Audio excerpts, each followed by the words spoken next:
The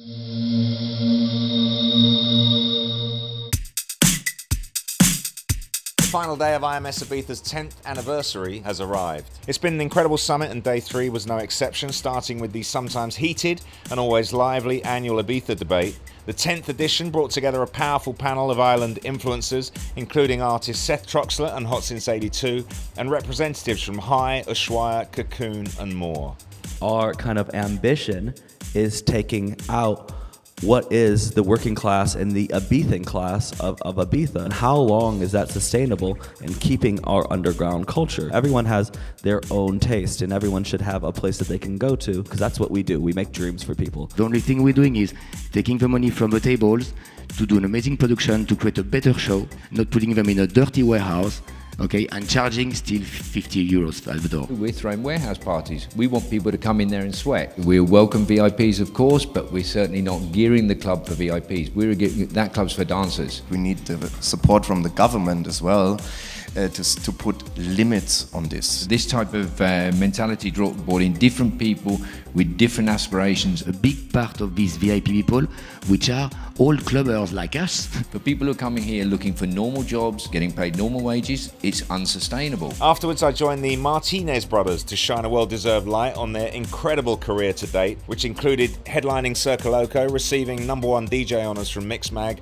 running their own labels and making waves in the fashion world. Is it true you actually got to play Shelter back in the day? The first time we played there, we actually had to go at 4 in the morning when they stopped serving liquor, so we could just actually be legally there. Ibiza was still so new to us. Like we felt the magic, you know what I mean? But we didn't know what was really going on. What do you make of the kind of whole after party scene on the island? You know how much business actually gets done at after parties? It's crazy. What advice would you give to the Martinez Brothers of the future? Persistence, yo.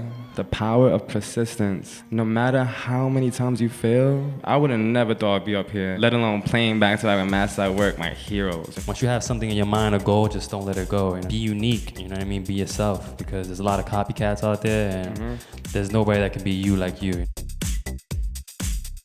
The most important thing is to have the right team, trusted, skilled. Keeping the money is a much more difficult prospect than making it. When you're keeping your money, there becomes a big separation between assets and your liabilities. Empty houses don't pay you. Cars don't pay you. I realized that I wasn't 100% happy, and I couldn't quite work out why, because I'm living my dream. And it took going away to a tiny island and to kind of realize, oh, that's it, you've done it. You lived your dream. And these days, branding is more important than music, I think. If you find yourself in the middle of a roster, maybe you should move agent. Having a manager that you think, oh wow, I'm with this manager because you know they've got these artists. But I'm telling you, if Mark Gillespie wakes up and thinks about me and doesn't think about Calvin Harris or Travis Scott, that's a problem. You need to be able to collaborate as a composer. It can be often quite difficult for an artist where you're autonomous. You can sit in the studio and basically create whatever you like.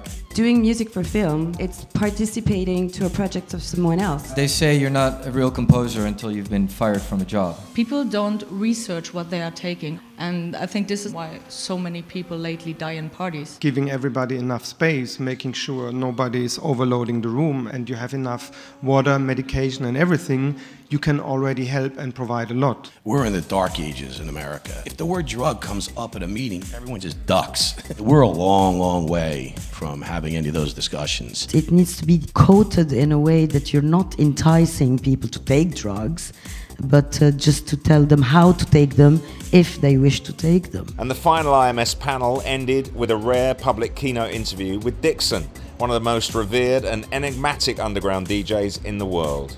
For a lot of things in my life, it was always the balance between overthinking stuff and just following my inner vision. I would say a really good party is if I'm not just a creator, if I'm also get lost in a moment and it's one flow. Look at yourself and try to realize what you are, what is good on you, what is bad on you. It's pushing yourself, getting deeper into something and not falling in the same routine. I switch into the not really sleeping mode anymore now.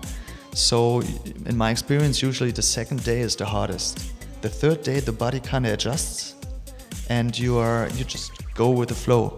It's very typical that I come home, I arrive on Tuesday at home and my wife is going to look at me and say like, you actually look okay. And then on Wednesday, my wife will look at me and she's like, you look horrible. I have times when I, for instance, don't drink and don't do any drugs, and then there's the other times. After 3 days of incredible discussions, the island heads to IMS Doubt Villa for a night stacked with special back-to-back sets for a final celebration of 10 years of the International Music Summit. Maceo Plex back-to-back with Tale of Us, Seth Troxler back-to-back with Miss Kitten, myself back-to-back with NICOLE MOUDABER, and many, many more. A big thank you to all of our delegates, speakers and sponsors, Pioneer DJ, Smirnoff Sound Collective and Burn, for an unforgettable 10-year celebration of IMS Ibiza. Stay tuned to the IMS's YouTube channel for full talks from IMS Ibiza, and I'll see you next year.